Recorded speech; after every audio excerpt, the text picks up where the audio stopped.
Obras póstumas. Primeira parte. Capítulo 14. O caminho da vida. A questão da pluralidade das existências há desde longo tempo preocupado os filósofos e mais de um reconheceu na anterioridade da alma a única solução possível para os mais importantes problemas da psicologia.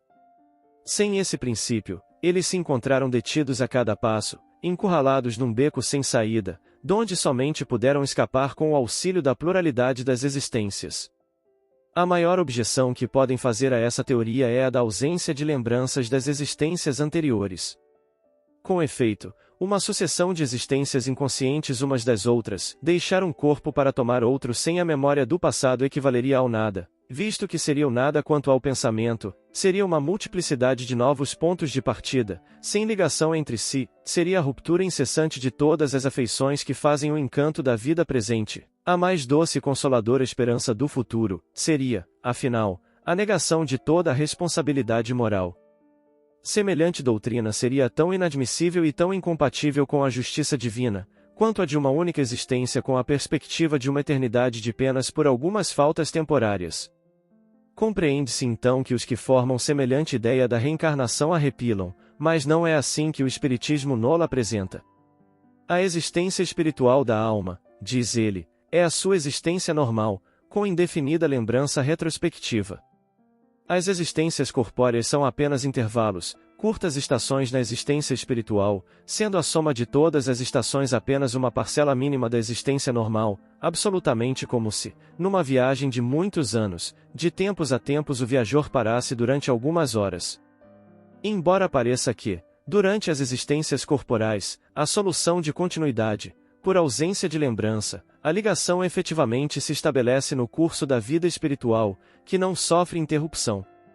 A solução de continuidade, realmente, só existe para a vida corpórea exterior e de relação, e a ausência, aí, da lembrança prova a sabedoria da providência que assim evitou fosse o homem por demais desviado da vida real, onde ele tem deveres a cumprir, mas quando o corpo se acha em repouso, durante o sono, a alma levanta o voo parcialmente e restabelece-se então a cadeia interrompida apenas durante a vigília.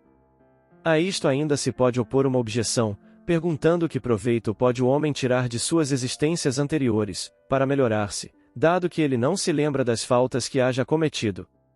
O Espiritismo responde, primeiro, que a lembrança de existências desgraçadas, juntando-se às misérias da vida presente, ainda mais penosa tornaria esta última. Desse modo, poupou Deus às suas criaturas um acréscimo de sofrimentos. Se assim não fosse, qual não seria a nossa humilhação, ao pensarmos no que já foramos? Para o nosso melhoramento, aquela recordação seria inútil.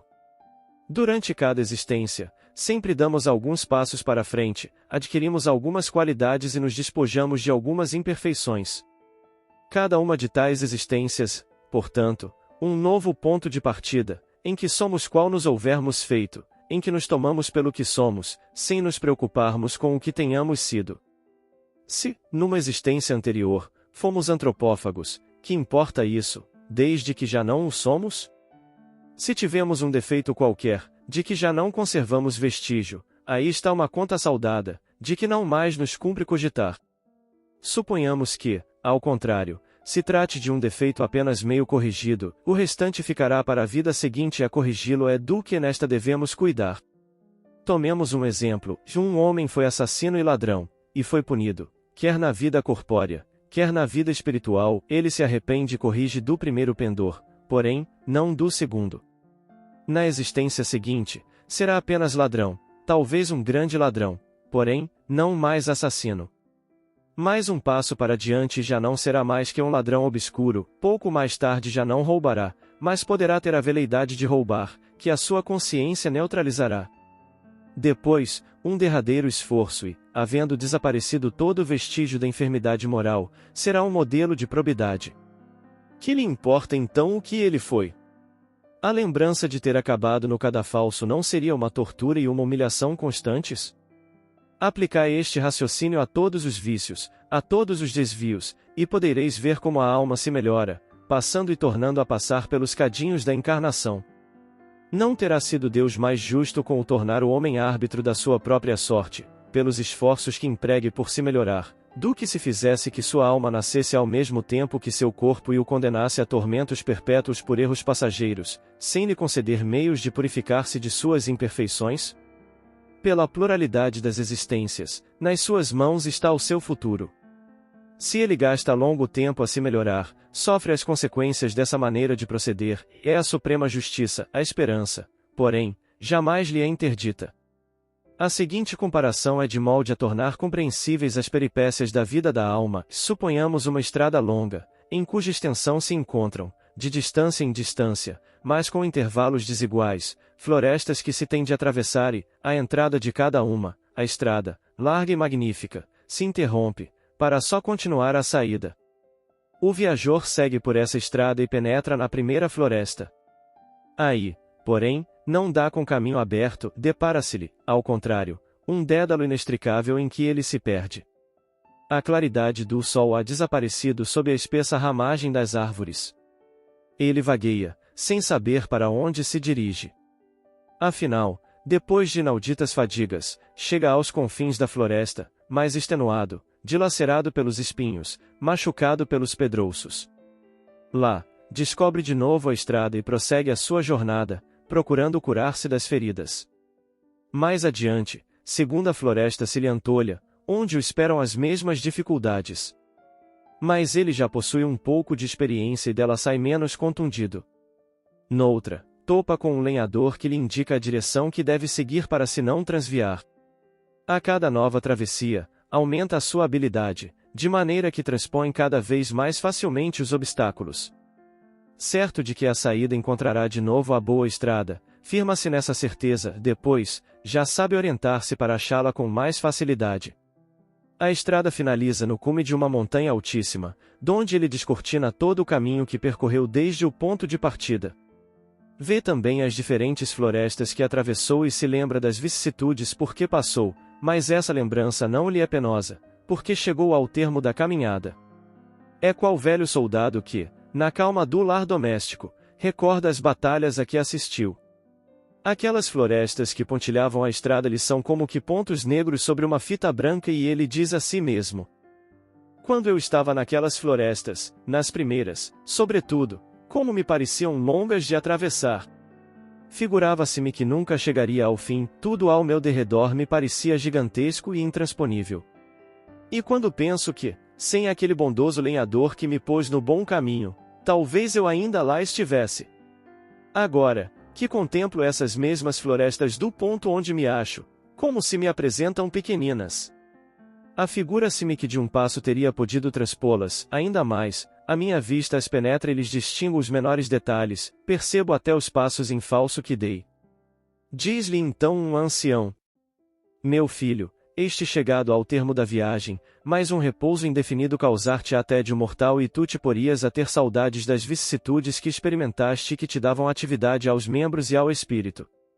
Vês daqui grande número de viajantes na estrada que percorreste que, como tu, correm o risco de transviar-se, tens experiência, nada mais temas, e vai-lhes ao encontro e procura com teus conselhos guiá-los, a fim de que cheguem depressa. Irei com alegria, réplica o nosso homem, entretanto, pergunto, por que não há uma estrada direta desde o ponto de partida até aqui? Isso forraria aos viajantes o terem de atravessar aquelas abomináveis florestas. Meu filho, retruca o ancião, atenta bem e verás que muitos evitam a travessia de algumas delas, e são os que, tendo adquirido mais de pronto a experiência necessária, sabem tomar um caminho mais direto e mais curto para chegarem aqui.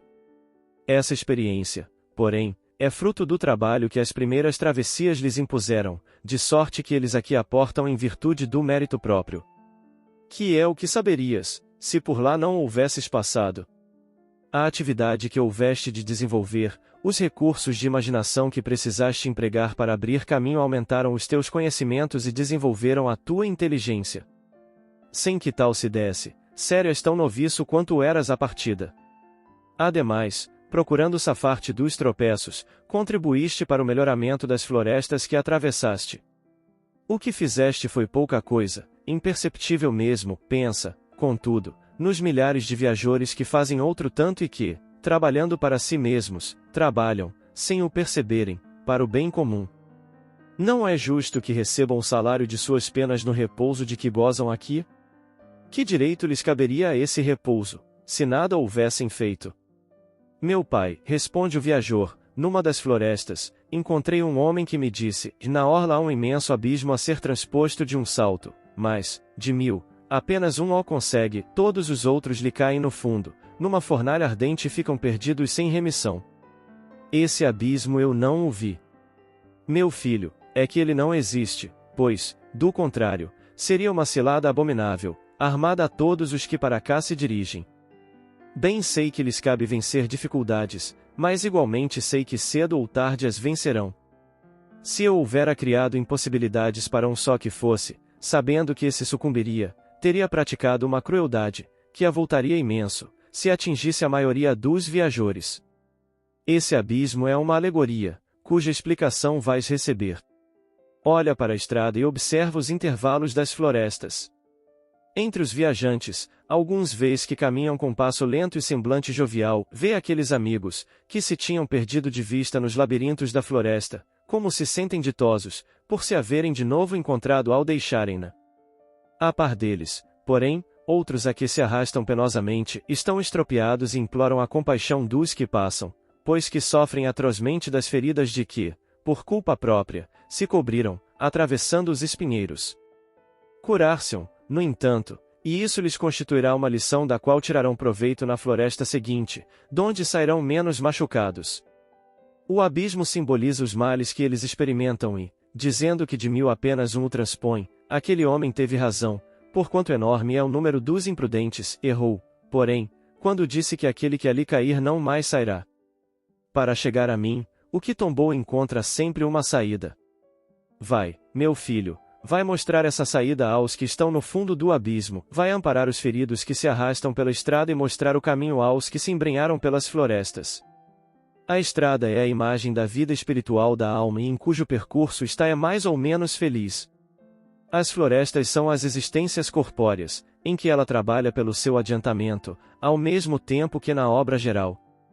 O caminheiro que chega ao fim e que volta para ajudar os que vêm atrasados figura os anjos guardiães, os missionários de Deus, que se sentem venturosos em vê-lo, como também no desdobrarem suas atividades para fazer o bem e obedecer ao Supremo Senhor.